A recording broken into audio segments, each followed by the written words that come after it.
ਦੋਸਤੋ ਸਭ ਤੋਂ ਪਹਿਲਾਂ ਤਾਂ ਪਿਆਰ ਭਰੀ ਸਤਿ ਸ੍ਰੀ ਅਕਾਲ ਜੀ। ਆਸ ਕਰਦਾ ਤੁਸੀਂ ਸਾਰੇ ਠੀਕ ਠਾਕ ਹੋਵੋਗੇ। ਕੱਲ ਆਪਾਂ ਗੱਲ ਕੀਤੀ ਸੀ ਕਿ ਅਮਰ ਸਿੰਘ ਚਮਕੀਲਾ ਦਾ ਜਦੋਂ ਸੁਰਿੰਦਰ ਸੋਨੀਆ ਨਾਲ ਸੈੱਟ ਬਣ ਜਾਂਦਾ ਹੈ ਤਾਂ ਚਮਕੀਲੇ ਨੇ ਰਿਕਾਰਡਿੰਗ ਲਈ ਜਿਹੜੇ ਗੀਤ ਲਿਖੇ ਸੀ ਉਹੀ ਆਮ ਤੌਰ ਤੇ ਉਹ ਅਖਾੜਿਆਂ ਵਿੱਚ ਗਾਇਆ ਕਰਦੇ ਸੀ।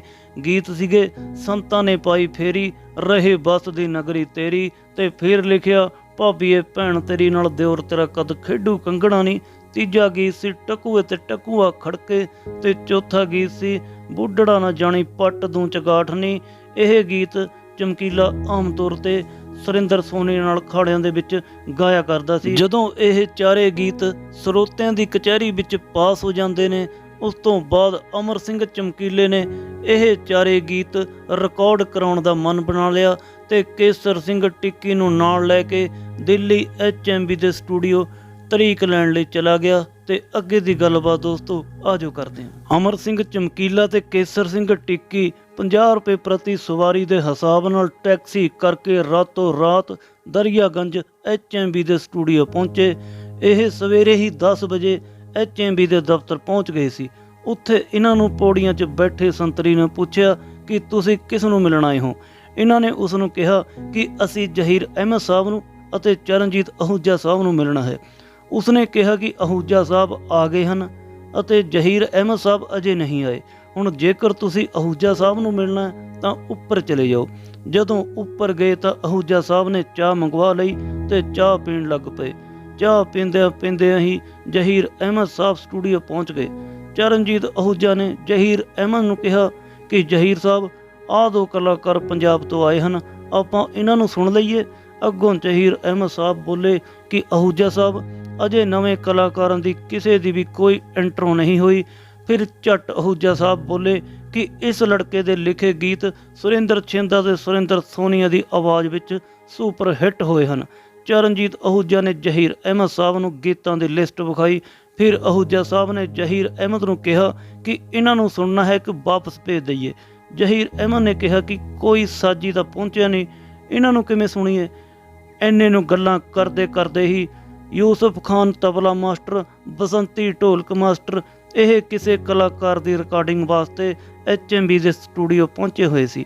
ਜ਼ਹੀਰ ਸਾਹਿਬ ਨੇ ਕਿਹਾ ਕਿ ਚਰਨਜੀਤ ਜੀ ਫਟਾਫਟ ਕਰੋ, ਕਿਸੇ ਕਲਾਕਾਰ ਦੀ ਰਿਕਾਰਡਿੰਗ ਹੈ, ਇਸ ਲਈ ਪਹਿਲਾਂ ਇਹਨਾਂ ਨੂੰ ਹੀ ਸੁਣ ਲਈਏ, ਪਹਿਲਾਂ ਇਹਨਾਂ ਦਾ ਹੀ ਕੰਮ ਨਿਬੇੜ ਦਈਏ। ਫਿਰ ਚਰਨਜੀਤ ਨੇ ਪੇਟੀ, ਯੂਸਫ ਖਾਨ ਨੇ ਤਬਲਾ ਤੇ ਫਿਰ ਚਾਰੇ ਜਣੇ ਜਿਨ੍ਹਾਂ ਦੀ ਪੂਰੀ ਤਿਆਰੀ ਕੀਤੀ ਹੋਈ ਸੀ ਉਹ ਗੀਤ ਸੁਣਾ ਦਿੱਤੇ। ਗੀਤ ਸੁਣ ਕੇ ਜ਼ਹੀਰ ਸਾਹਿਬ ਜੀ ਦੇ ਮਨ ਤੇ ਇੰਨਾ ਡੂੰਘਾ ਪ੍ਰਭਾਵ ਪਿਆ ਕਿ ਪ੍ਰਮਾਤਮਾ ਦੀ ਮਿਹਰ ਹੋ ਗਈ ਤੇ ਅਹੂਜਾ ਸਾਹਿਬ ਜੀ ਨੂੰ ਆਪਣੇ ਦਫ਼ਤਰ ਵਿੱਚ ਬੁਲਾ ਲਿਆ ਤੇ ਯੂਸਫ ਖਾਨ ਜੀ ਵੀ ਨਾਲ ਚਲੇ ਗਏ। ਫਿਰ ਜ਼ਹੀਰ ਸਾਹਿਬ ਨੇ ਪੁੱਛਿਆ ਕਿ ਇਹਨਾਂ ਨੂੰ ਤਾਰੀਖ ਦੇ ਦਈਏ ਤਾਂ ਯੂਸਫ ਖਾਨ ਨੇ ਕਿਹਾ ਕਿ ਗੀਤ ਵੀ ਬਹੁਤ ਖੂਬਸੂਰਤ ਹਨ ਤੇ ਗਾਏ ਵੀ ਬਹੁਤ ਖੂਬਸੂਰਤ ਹਨ ਤੇ ਗੀਤਾਂ ਦੀਆਂ ਤਰਜ਼ਾਂ ਵੀ ਉਹ ਤੋਂ ਵੀ ਜ਼ਿਆਦਾ ਖੂਬਸੂਰਤ ਹਨ। ਯੂਸਫ ਖਾਨ ਸਾਹਿਬ ਦੇ ਕਹਿਣ ਤੇ ਜ਼ਹੀਰ ਸਾਹਿਬ ਨੇ ਇਹਨਾਂ ਨੂੰ 25 ਦਿਨਾਂ ਦਾ ਵਕਫਾ ਪਾ ਕੇ ਤਾਰੀਖ ਦੇ ਦਿੱਤੀ। ਜਦੋਂ ਇਹ 25 ਦਿਨਾਂ ਬਾਅਦ ਦਿੱਲੀ ਪਹੁੰਚੇ ਤਾਂ ਚਮਕੀਲੇ ਦਾ ਗਲਾ ਖਰਾਬ ਹੋ ਗਿਆ। ਇਹਨਾਂ ਨੇ ਅਹੂਜਾ ਸਾਹਿਬ ਨੂੰ ਸੱਦ ਕੇ ਕਿਹਾ ਕਿ ਇਸ ਦਾ ਤਾਂ ਹੁਣ ਗਲਾ ਖਰਾਬ ਹੋ ਗਿਆ, ਕੀ ਕਰੀਏ। ਸਾਰਿਆਂ ਕਿਹਾ ਕਿ ਸਾਡੀ ਤਾਂ ਕਿਸਮਤ ਹੀ ਮਾੜੀ ਹੈ। ਚਰਨਜੀਤ ਅਹੂਜਾ ਤੇ ਕਸ਼ਮੀਰੀ ਲਾਲ ਚਮਕੀਲੇ ਨੂੰ ਇੱਕ ਡਾਕਟਰ ਕੋਲ ਲੈ ਗਏ। ਪੈਸੇ ਘੱਟ ਹੋਣ ਕਾਰਨ ਸਾਰੀ ਹਾਲਤ ਚਰਨਜੀਤ ਅਹੂਜਾ ਨੂੰ ਦੱਸ ਦਿੱਤੀ। ਚਰਨਜੀਤ ਨੇ ਕਿਹਾ ਕਿ ਤੁਸੀਂ ਹੌਸਲਾ ਰੱਖੋ, ਇਹ ਬਿਲਕੁਲ ਠੀਕ ਹੋ ਜਾਵੇਗਾ। ਉਸ ਸਮੇਂ ਡਾਕਟਰ ਨੇ 25 ਰੁਪਏ ਫੀਸ ਗਲਾ ਚੈੱਕ ਕਰਨ ਦੀ ਲਈ ਤੇ 50 ਰੁਪਏ ਦੀ ਦਵਾਈ ਲਿਖ ਦਿੱਤੀ। ਨਾਲ ਹੀ ਬਨਕਸ਼ਾ ਦੀ ਭਾਫ ਦੇਣ ਉਪਰੰਤ ਪਿਲਾਉਣ ਲਈ ਵੀ ਕਿਹਾ। ਟਿੱਕੀ ਅਤੇ ਦੀਪੇ ਤੁੰਬੀ ਵਾਲੇ ਨੇ ਉਸ ਲਈ ਬਨਕਸ਼ਾ ਲਿਆਂਦੀਆਂ, ਉਬਾਲ ਕੇ ਭਾਫ ਦਿੱਤੀ ਅਤੇ ਪਿਲਾ ਦਿੱਤੀਆਂ, ਜਿਸ ਨਾਲ ਉਹ 75% ਠੀਕ ਹੋ ਗਿਆ। ਬਿਲਕੁਲ ਠੀਕ ਹੋਣ ਤੋਂ ਬਾਅਦ ਇਹਨਾਂ ਦੇ 3 ਗੀਤ ਰਿਕਾਰਡ ਹੋਏ। ਟਕੂਏ ਤੇ ਟਕੂਆ ਖੜਕੇ, ਭਾਬੀਏ ਭੈਣ ਤੇਰੀ ਨਾਲ ਦਿਓਰ ਤੇਰਾ ਕਦ ਖੇਡੂ ਕੰਗਣਾ ਨੀ, ਸੰਤਾਂ ਨੇ ਪਾਈ ਫੇਰੀ, ਤੇ ਫਿਰ ਇੱਕ ਗੀਤ ਰਹਿ ਗਿਆ ਬੁੱਢੜਾ ਨਾ ਜਾਣੀ ਪੱਟ ਦੂੰ ਚਗਾਠ ਨਹੀਂ। ਇਸ ਗੀਤ ਨੂੰ ਸੂਝਵਾਨ ਕਲਾਕਾਰ ਜਾਂ ਸਰੋਤੇ ਸੁਣ ਕੇ ਵੇਖ ਲੈਣ ਕਿ ਇਸ ਗੀਤ ਵਿੱਚ ਚਮਕੀਲੇ ਨੂੰ ਨਜ਼ਲੇ ਦੀ ਸ਼ਿਕਾਇਤ ਸਾਫ਼ ਨਜ਼ਰ ਆਉਂਦੀ ਹੈ। ਫਿਰ ਇਹ ਉਪਰੋਕਤ ਚਾਰੇ ਗੀਤ HMV ਨੇ ਰਿਲੀਜ਼ ਕੀਤੇ ਤਾਂ ਉਸ ਰਿਕਾਰਡ ਨੇ ਸਾਰੇ ਪੰਜਾਬ ਵਿੱਚ ਤਹਿਲਕਾ ਮਚਾ ਦਿੱਤਾ। ਦਿੱਲੀੋਂ ਚਿੱਠੀਆਂ ਤੇ ਚਿੱਠੀਆਂ ਆਉਣ ਲੱਗ ਪਈਆਂ, ਜਿਨ੍ਹਾਂ ਵਿੱਚ ਕੰਪਨੀ ਵਾਲਿਆਂ ਨੇ ਕਿਹਾ ਕਿ ਘੱਟੋ ਘੱਟ 30 ਗੀਤਾਂ ਦੀ ਤਿਆਰੀ ਕਰੋ।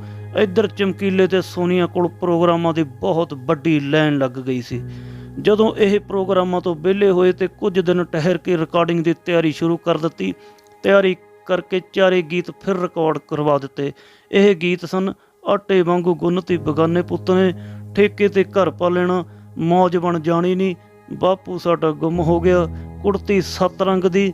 ਉਪਰੋਕਤ 4 ਗੀਤਾਂ ਨੇ ਮਾਰਕੀਟ ਵਿੱਚ ਆਉਂਦਿਆਂ ਹੀ ਚਮਕੀਲਾ ਤੇ ਸੋਨੀਆ ਦੀਆਂ ਧੁੰਮਾਂ ਪਾ ਦਿੱਤੀਆਂ। ਚਮਕੀਲੇ ਨੇ ਕਸ਼ਮੀਰੀ ਲਾਲ ਨੂੰ ਕਿਹਾ ਕਿ ਮੈਂ ਹੁਣ 300 ਰੁਪਏ ਪ੍ਰਤੀ ਪ੍ਰੋਗਰਾਮ ਆਪਣੀ ਪੇਮੈਂਟ ਲੈਣੀ ਹੈ। ਜੈਪੁਰ ਜੋਧਪੁਰ ਵੱਲ ਕਸ਼ਮੀਰੀ ਲਾਲ ਨੇ 2 ਪ੍ਰੋਗਰਾਮ ਬਾਬਾ ਵਿਸ਼ਕਰਮਾ ਜੀ ਦੇ ਬੁੱਕ ਕਰ ਲਏ, ਜੋ ਦੀਵਾਲੀ ਤੋਂ ਦੂਜੇ ਦਿਨ ਦੇ ਸੀ। ਦੀਵਾਲੀ ਦੀ ਰਾਤ ਨੂੰ ਹੀ ਜਾਣਾ ਸੀ। ਕਸ਼ਮੀਰੀ ਲਾਲ ਕਹਿੰਦਾ ਚਲੋ ਵੀ ਚੱਲੀਏ, ਪਰ ਚਮਕੀਲੇ ਤੇ ਟਿੱਕੀ ਦੋਵੇਂ ਜਣੇ ਅੜ ਗਏ, ਅਸੀਂ ਨਹੀਂ ਜਾਣਾ, ਤੂੰ ਜਿਹਨੂੰ ਮਰਜ਼ੀ ਲੈ ਜਾ। ਕਸ਼ਮੀਰੀ ਲਾਲ ਦੇ ਪੈਰਾਂ ਹੇਠੋਂ ਮਿੱਟੀ ਨਿਕਲ ਗਈ। ਕਹਿੰਦਾ ਜਿੰਨਾ ਮਰਜ਼ੀ ਖਰਾਬ ਕਰ ਲਓ, ਪ੍ਰੋਗਰਾਮ ਤਾਂ ਅਸੀਂ ਲਾ ਕੇ ਹੀ ਆਵਾਂਗੇ। ਨਾਲ ਹੀ ਉਹ ਚਮਕੀਲੇ ਨੂੰ ਪੁੱਛੀ ਜਾਵੇ ਕਿਉਂ ਨਹੀਂ ਜਾਣਾ। ਚਮਕੀਲਾ ਕਹਿੰਦਾ ਟਿੱਕੀ ਨੂੰ ਪੁੱਛ ਲਓ ਕਿਉਂ ਨਹੀਂ ਜਾਣਾ। ਜਦੋਂ ਉਸਨੇ ਟਿੱਕੀ ਨੂੰ ਪੁੱਛਿਆ ਕਿ ਕੀ ਗੱਲ ਹੈ, ਕਿਉਂ ਨਹੀਂ ਜਾਣਾ, ਤਾਂ ਟਿੱਕੀ ਨੇ ਕਿਹਾ ਕਿ ਚਮਕੀਲਾ ਤੁਹਾਡੇ ਤੋਂ ਹੁਣ 300 ਰੁਪਏ ਪ੍ਰਤੀ ਪ੍ਰੋਗਰਾਮ ਦੇ ਹਿਸਾਬ ਨਾਲ ਪੈਸੇ ਲਵੇਗਾ। 2 ਪ੍ਰੋਗਰਾਮਾਂ ਦੇ 600 ਰੁਪਏ ਬਣਦੇ ਹਨ, ਪਹਿਲਾਂ ਦੇਵੋ। ਕਸ਼ਮੀਰੀ ਲਾਲ ਕਹਿੰਦਾ ਪ੍ਰੋਗਰਾਮ ਤਾਂ ਅਸੀਂ ਲਾ ਕੇ ਹੀ ਆਵਾਂਗੇ, ਤੁਸੀਂ 600 ਰੁਪਏ ਭਾਲੀ ਜਾਓ ਤੇ ਇੱਥੇ ਬੈਠੇ ਰਹੋ। ਇਹ ਆਪਣੇ ਦਫ਼ਤਰੋਂ ਦਾਰੂ ਪੀ ਕੇ ਆਪਣੇ ਕਮਰੇ 'ਚ ਆ ਗਏ ਤੇ ਕਸ਼ਮੀਰੀ ਆਪਣੇ ਘਰ ਚਲਾ ਗਿਆ। ਜਦੋਂ ਸੋਨੀਆ ਨੂੰ ਸਾਰੀ ਗੱਲ ਕਸ਼ਮੀਰੀ ਨੇ ਦੱਸੀ ਤਾਂ ਉਸਨੇ ਕਿਹਾ ਕਿ ਤੁਸੀਂ ਕਿਤੇ ਚਮਕੀਲੇ ਨੂੰ ਕੋਈ ਗਲਤ ਗੱਲ ਤਾਂ ਨਹੀਂ ਕਹਿ ਆਏ ਜਿਹੜਾ ਉਹ ਜਵਾਬ ਦੇ ਆਇਆ ਹੈ। ਕਸ਼ਮੀਰੀ ਕਹਿੰਦਾ ਕਿ ਪੇਮੈਂਟ ਦਾ ਰੌਲਾ ਸੀ, ਉਹਨਾਂ ਨੂੰ ਪੇਮੈਂਟ ਦੇ ਕੇ ਆਪਣੇ ਪੱਲੇ ਕੱਖ ਨਹੀਂ ਸੀ ਪੈਣਾ। ਹੁਣ ਅਜੈਬ ਰਾਏ ਅਤੇ ਮਨਜੀਤ ਕੌਰ ਭੁੱਲਰ ਨੂੰ ਲੈ ਚੱਲਦੇ ਹਾਂ। ਕਸ਼ਮੀਰੀ ਲਾਲ ਅਜੈਬ ਰਾਏ ਤੇ ਮਨਜੀਤ ਕੌਰ ਭੁੱਲਰ ਨੂੰ ਲੈ ਕੇ ਰਾਜਸਥਾਨ ਨੂੰ ਰਵਾਨਾ ਹੋ ਗਏ। ਉੱਥੇ ਜਾ ਕੇ ਅਜੈਬ ਰਾਏ ਨੂੰ ਅਮਰ ਸਿੰਘ ਚਮਕੀਲਾ ਬਣਾ ਦਿੱਤਾ ਤੇ ਸੁਰਿੰਦਰ ਸੋਨੀਆ ਤਾਂ ਹੈ ਹੀ ਸੀ। ਮਨਜੀਤ ਕੌਰ ਭੁੱਲਰ ਬਾਰੇ ਇਹ ਕਿਹਾ ਕੁੜੀ ਨਰਿੰਦਰ ਬਿਵਾ ਦੀ ਸ਼ਾਗਿਰਦ ਹੈ, ਇਸ ਨੂੰ ਤੁਹਾਡੇ ਸੁਣਨ ਲਈ ਵਾਧੂ ਲੈ ਕੇ ਆਏ ਹਾਂ। ਜਦੋਂ ਇਹ ਜੋਧਪੁਰ ਪਹੁੰਚੇ, ਇੱਧਰ ਟਿੱਕੀ ਅਤੇ ਚਮਕੀਲੇ ਨੇ ਸਲਾਹ ਕੀਤੀ ਕਿ ਇਹ ਦਫ਼ਤਰ ਆਪਾਂ ਨੇ ਰੱਖਣਾ ਹੈ ਤੇ ਕਿਵੇਂ ਰੱਖਣਾ ਹੈ। ਟਿੱਕੀ ਨੇ ਚਮਕੀਲੇ ਨੂੰ ਸਲਾਹ ਦਿੱਤੀ ਕਿ ਆਪਾਂ ਚੱਲਦੇ ਹਾਂ ਤਰਸੇਮ ਕੋਲ ਮੋਗੇ ਤੇ ਉਸ ਨਾਲ ਜਾ ਕੇ ਗੱਲ ਕਰਾਂਗੇ। ਜਦੋਂ ਇਹ ਮੋਗੇ ਪਹੁੰਚੇ ਤਾਂ ਇਹਨਾਂ ਨੂੰ ਡਾਕਟਰ ਬਰਜਿੱਤਰ ਸਿੰਘ ਮਿਲੇ ਜੋ ਤਰਸੇਮ ਦੇ ਚਾਚਾ ਜੀ ਸੀ। ਉਹਨਾਂ ਨੇ ਮਿਲਦੇ ਸਾਰ ਹੀ ਕਿਹਾ ਕਿ ਆ ਬਈ ਚਮਕੀਲਿਆ, ਕਿਵੇਂ ਆਇਆ, ਕੋਈ ਕੰਮ ਹੈ? ਚਮਕੀਲਾ ਕਹਿੰਦਾ ਚਾਚਾ ਜੀ ਅਸੀਂ ਤਰਸੇਮ ਨੂੰ ਮਿਲਣ ਆਏ ਹਾਂ। ਉਹ ਬੋਲੇ ਕਿ ਤਰਸੇਮ ਤਾਂ ਉੱਪਰ ਚੁਬਾਰੇ ਵਿੱਚ ਪਿਆ, ਉਸ ਨੂੰ ਉੱਤੇ ਜਾ ਕੇ ਮਿਲ ਲਓ। ਜਦੋਂ ਇਹ ਉੱਪਰ ਤਰਸੇਮ ਕੋਲ ਚੁਬਾਰੇ ਵਿੱਚ ਗਏ ਤਾਂ ਉਹਨਾਂ ਸਾਰੀ ਗੱਲਬਾਤ ਸਮਝਾਈ ਤਾਂ ਉਸਨੇ ਕਿਹਾ ਕਿ ਤੁਸੀਂ ਕਸ਼ਮੀਰੀ ਤੋਂ ਕੀ ਲੈਣਾ ਹੈ, ਉਹ ਦਫ਼ਤਰ ਹੀ ਤੁਹਾਡਾ ਹੈ ਜਿੰਨਾ ਚਿਰ ਮੈਂ ਬੈਠਾ ਹਾਂ। ਤਰਸੇਮ ਨੇ ਆਪਣੇ ਨੌਕਰ ਨੂੰ ਆਵਾਜ਼ ਮਾਰੀ, ਥੱਲਿਓਂ ਬੋਤਲ ਲਿਆ ਕੱਢ ਕੇ। ਇਹਨਾਂ ਨੂੰ ਸ਼ਰਾਬ ਪੀਂਦਿਆਂ ਤੜਕੇ ਦੇ 3 ਵੱਜ ਗਏ। ਚਮਕੀਲਾ ਜਜ਼ਬਾਤੀ ਹੋ ਕੇ ਸ਼ਰਾਬ ਦੇ ਨਸ਼ੇ 'ਚ ਰੋਣ ਲੱਗ ਪਿਆ ਤੇ ਕਿਹਾ ਜੇਕਰ ਤਰਸੇਮ ਤੂੰ ਮੇਰਾ ਵੱਡਾ ਭਾਈ ਹੈ ਤਾਂ ਇਹ ਕਹਿ ਕੇ ਚਮਕੀਲਿਆ ਇਹ ਦਫ਼ਤਰ ਤੇਰਾ ਹੀ ਹੈ। ਦਾਰੂ ਪੀਂਦੇ ਪੀਂਦੇ ਤਰਸੇਮ ਵੀ ਜਜ਼ਬਾਤੀ ਹੋ ਗਿਆ ਤੇ ਕਿਹਾ ਹੁਣੇ ਜੀਪ ਕੱਢ, ਆਪਾਂ ਦਫ਼ਤਰ ਹੁਣੇ ਖੋਲ੍ਹਣਾ। ਜੀਪ ਸਟਾਰਟ ਕਰਕੇ ਇਹ 4-5 ਜਣੇ ਬੈਠੇ ਤੇ ਮੋਗੇ ਤੋਂ ਲੁਧਿਆਣੇ ਆ ਗਏ। ਇੱਥੇ ਆ ਕੇ ਤਰਸੇਮ ਨੇ ਪਹਿਲਾਂ ਦਫ਼ਤਰ ਦਾ ਜਿੰਦਾ ਵੱਢਿਆ ਤੇ ਫਿਰ ਲਾਇਆ ਬੋਰਡ। ਜਿਹੜੀਆਂ ਕੁਰਸੀਆਂ ਪਈਆਂ ਸੀ ਉਹ ਚੁਬਾਰੇ ਤੇ ਚਾੜ ਦਿੱਤੀਆਂ, ਜੋ ਬੋਰਡ ਸੀ ਉਹ ਦੁੱਗੜੀ ਵਾਲੀ ਨਹਿਰ 'ਚ ਰੋੜ ਦਿੱਤਾ।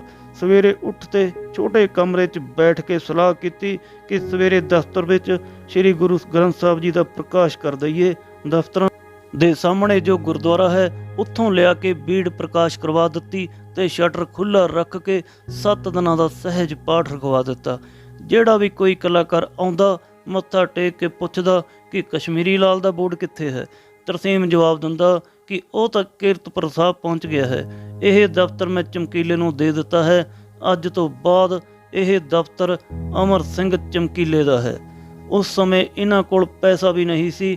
ਇਹਨਾਂ ਨੇ ਡਾਕਟਰ ਤਰਸੇਮ ਨੂੰ ਕਿਹਾ ਕਿ ਤੁਸੀਂ ਦਫ਼ਤਰ ਤਾਂ ਦੇ ਹੀ ਦਿੱਤਾ ਹੈ, ਹੁਣ ਸਾਨੂੰ ਇਸ ਵਿੱਚ ਰੱਖਣ ਲਈ ਫਰਨੀਚਰ ਵੀ ਦੇ ਦਿਓ, ਅਸੀਂ ਪ੍ਰੋਗਰਾਮ ਲਾ ਕੇ ਤੁਹਾਡੇ ਪੈਸੇ ਦੇ ਦੇਵਾਂਗੇ। ਤੇ ਅੱਗੇ ਕਸ਼ਮੀਰੀ ਲਾਲ ਕੀ ਕਹਿੰਦਾ ਹੈ ਦੋਸਤੋ, ਅਗਲੀ ਵੀਡੀਓ ਵਿੱਚ ਗੱਲ ਕਰਦੇ ਹਾਂ। ਬਹੁਤ ਬਹੁਤ ਧੰਨਵਾਦ।